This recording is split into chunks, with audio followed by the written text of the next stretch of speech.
So the fact that people think suppressing hate speech somehow makes the hate not be there, that's just delusional. I think we're better off knowing who those people are.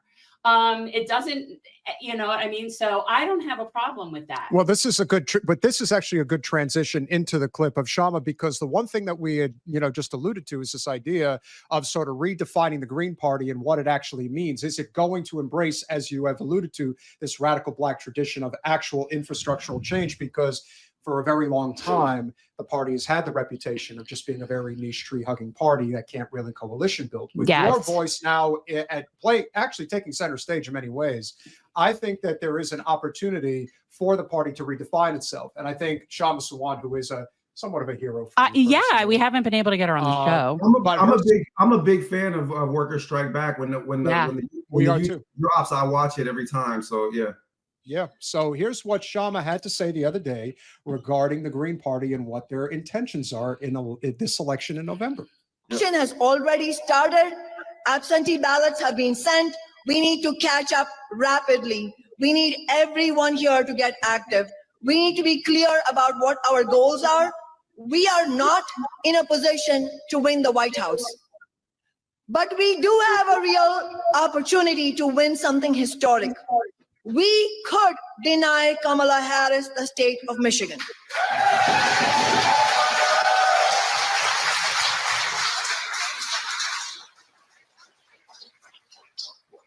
And the polls show that most likely Harris cannot win the election without Michigan. Guess they should have thought of that before they went on board with the genocide. Right. I mean, I guess, you should have maybe considered that. But one of Jen's biggest supporters when she ran for Congress against one of the biggest Zionists in all of politics, Debbie Wasserman Schultz, there was this family that lives in the area. The husband has lost like 15 relatives. They've been murdered. I mean, you want to talk about mass murder on the highest scale, and his disposition, even to this day, Mr. Alan, he is beyond gracious. And the one thing I took away from the experience of growing up in a household where I went to both synagogue and I've been to church, and my experience going to a mosque, talk about really practicing what you preach. That's what you get in a mosque. I like it too. You talk about walking in a door where it's all about Allah and Muhammad, and that is it. And everyone, and I mean everyone of every shape, size, color, and creed, they literally get in line. Is equal. I've seen it. I've seen it, people. They literally get in line. You know what? First of all, I love, first of all, the whole taking off the shoes thing. I find it, and I'm an atheist. That is not my bag, but I find watching the regular prayers extremely cathartic, and I find the chanting very, very like meditative. So I actually I've been to a lot of different mosques this past year. I've been to I would imagine, yeah. So, but I find it very cathartic. But it is totally different than any Judeo-Christian sort of assemblage. And it is such a good way. And I've tried to explain this, like when people go to synagogue, everybody walks in and they sit with their little friends and they chit chat and they do their little thing and whatever. And it's like groups. And I'm like, you don't understand. When they go into prayer, it's you walk in, you fill up the space, your shoulder, foot to foot. Like it's so like everybody is so at the same level. It's nice. It's really nice. It was something, that was obviously extremely attractive to me when I entered into Islam at age 15, and then, studying the tradition, and especially the way that like the spiritual and historical and social resources of Islam actually like led to African Muslim scholars like leading uprisings against the slave trade, abolishing the institution of slavery, like fighting against white supremacy. My first academic book is really largely the story of how African Muslim scholars like faced up to nascent capitalism, imperialism, and slavery.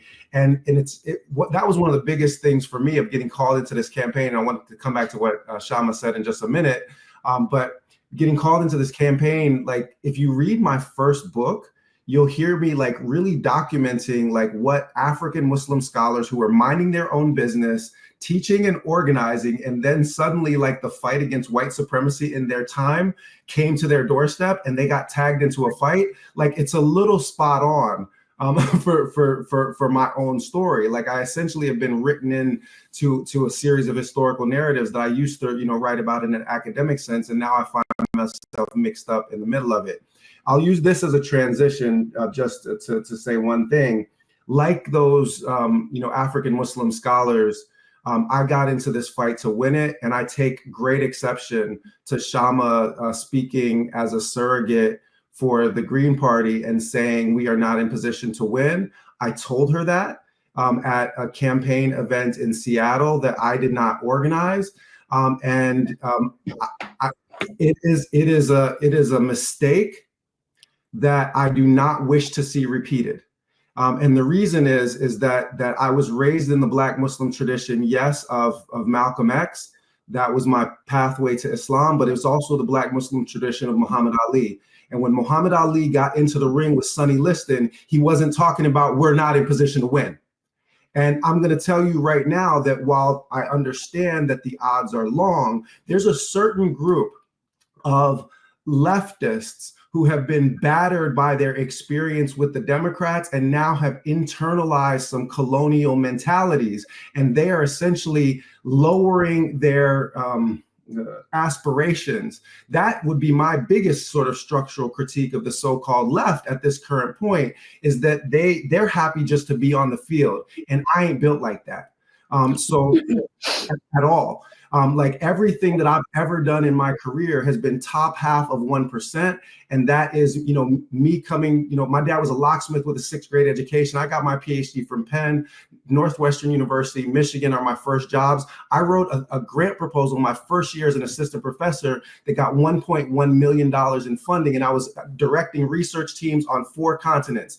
I am not in this to be a spoiler. I'm not in it for 5%. We're in it to win. And if we got to 15% in the polling in the next couple of weeks in 4 separate polls, they would be required to give us a debate. And if they ever let me on a stage with JD Vance and Tim Waltz, bring 2 body bags to the party. And if they ever let Dr. Jill on stage with a war criminal to her left and a domestic terrorist to her right, the American people are going to see the difference between leaders with intelligence and integrity and criminals. And all I'll say is that yes, it's a long shot, but that is still a shot. We don't know what Kamala Harris is going to do in butchering this, next phase of this escalation. Joe Biden could drop dead tomorrow, and all of that blood would be on Kamala's hands. Donald Trump could get locked up the day after tomorrow. And my philosophy, my whole life, because I know that people that come from where I come from don't get 10 shots. So I have to be prepared for every single one of them, which means if you stay ready, you ain't got to get ready. So that attitude that Kshama is displaying is not a realistic attitude. It's a defeatist attitude, and I reject it utterly. I am preparing for that knockout blow. And if I don't land that knockout blow, if we don't land that knockout blow, then we're looking for 15%. Turn the state of Michigan, turn the state of Pennsylvania. Our electors, our delegates then become kingmakers. We can have a negotiation between 2 parties, neither of which has reached the electoral college votes that they need. And then following that, if we don't reach that threshold, then we can talk about 5% and the way that guarantees literally tens of millions of dollars in funding for the next electoral cycle. And if you haven't already noticed, like I am already running for the Green Party nomination in 2028.